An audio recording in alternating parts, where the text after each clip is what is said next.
Hi, this is an Arcana card tutorial for beginners.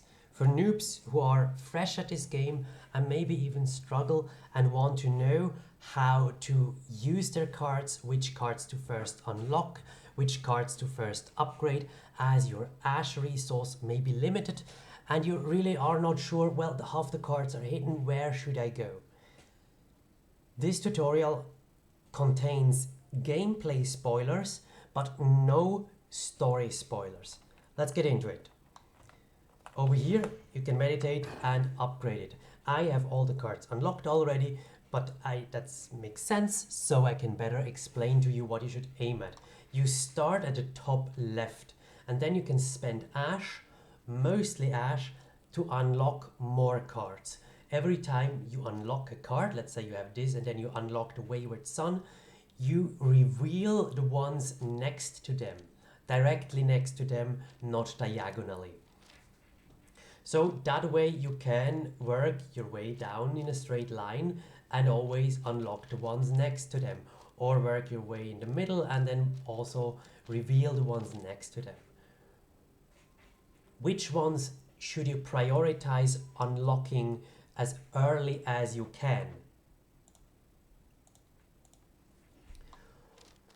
The early on best cards are really the Wayward Sun, the Huntress, the Furies, and Persistance. All of them only require Ash and no special unique resources to be unlocked, and they're rather cheap, so I advise to unlock these four first. Generally aim in resources early on to take Ash and Psyche. Psyche helps you to get this increased so you can have more cards active at once, and Ash obviously helps you to unlock the cards. And when you have door options, often Ash is placed as an alternative option to Bones. So when you choose Bones or Ash early in the game, always go for Ash, as this helps you unlock this stuff in here and thus you get stronger. Of course, there's no point in having too much Psyche if you haven't unlocked enough cards to even lock them in yet. And if you have tons of cards unlocked but cannot enable them all, then you may need more Psyche if you can focus on one or the other. Sometimes you have a choice on things to purchase. They are very useful early on, as for example the Wayward Sun helps you keep healing every time you leave a room.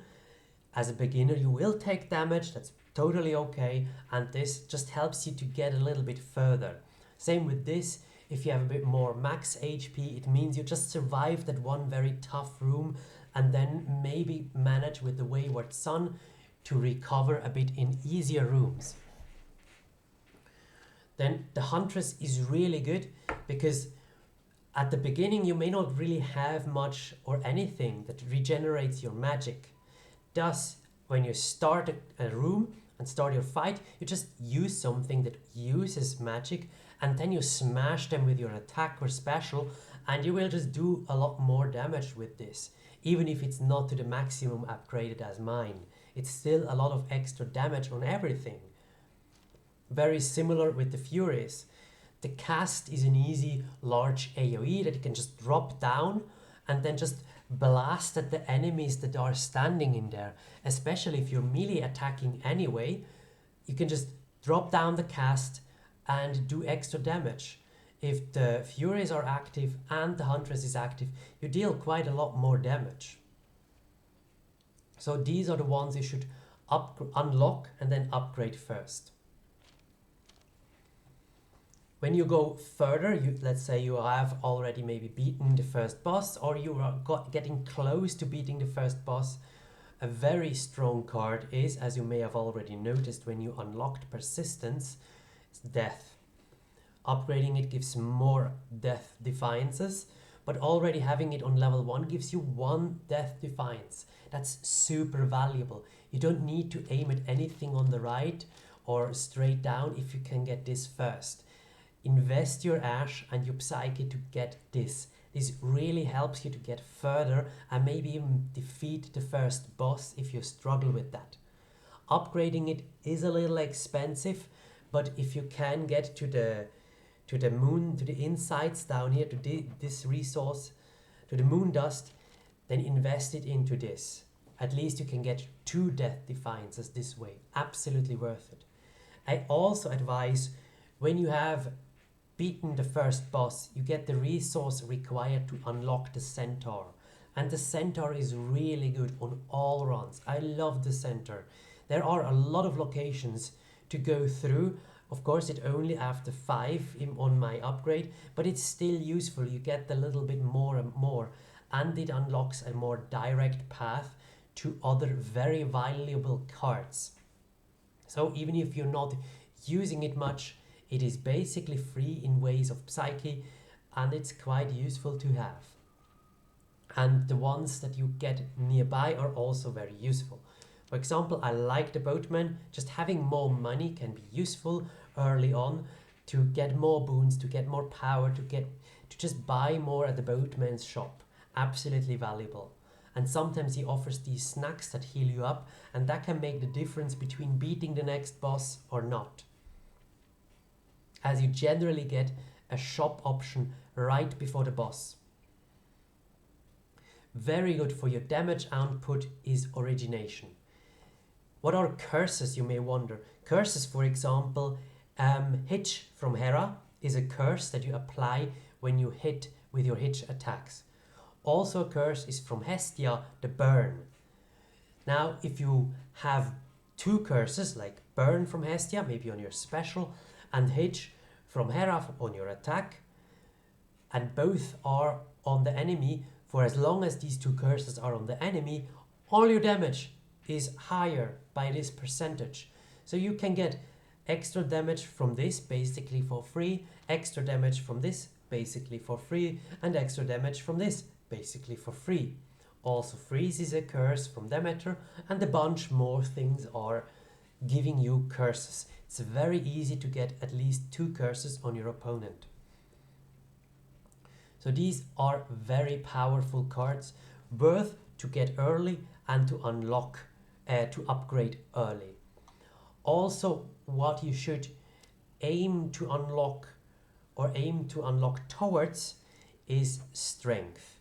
Strength is always useful, even if you have also death and strength both activated.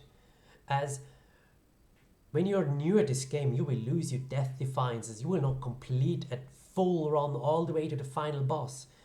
You will lose the death defiances, and once they're gone, this one will kick in and be very useful. If you're liking to max out on health and always take the hearts, the center hearts for more health, you could even consider dropping death and just invest full on in strength. I was quite successful with this, as I just like the damage reduction and kept on taking stuff that can heal me a little bit, and that was really good for me, since Death Defiance only brings you back with 40% health, and you cannot really increase that. So after using a Death Defiance, you will be immediately quite low on health, and if you then take more damage, the chance is there that you use up even more Death Defiances. And then when you're out of all of them, you have strength active, yes, but you're on low health. While if you ditch this and go with this from the very beginning, you may not even drop to 0 health, because you take less damage when at full health already. Either way, both are really good to keep you safe and to get you further in your run, especially together with the Wayward Sun, of course. So these are the cards that I recommend unlocking early and upgrading early if you have the means to. Of course, the Centaur requires you to have beaten the first boss, so if you already struggle there, just focus on these cards here, on the Wayward Sun, the Huntress, the Furies, Persistence, and Death. And then maybe get the Boatman, the Artificer, and the Strength. And then maybe the Centaur, if you get the resource from defeating the boss. The rest is all really optional. This one is still also original. Origination is very strong, get this early if you can, but if you haven't beaten yet the first boss, it could be a bit tough to work around it, as you either delay strength, but if strength doesn't appeal to you and you still struggle with the first boss, you may be able to go towards the unseen and then down to origination. The unseen can be very useful for those who like to spend magic. If you like the weapons that let you spend magic, then the unseen can be very useful, but keep in mind it kind of works it counters your own Huntress. If you keep spending magic and you're never really full, then this is still active and gives you a lot of damage. But if you're constantly full because you only spend it, then you move around, then you're full again, then you spend it again, then you move around, and then you're full again through this, you may not apply this all that often. So I like to just have the weapons with fast attacks, and the very first weapon you get, the staff, has quite a fast attack. So I like to go for this, and this, and then add the others later on.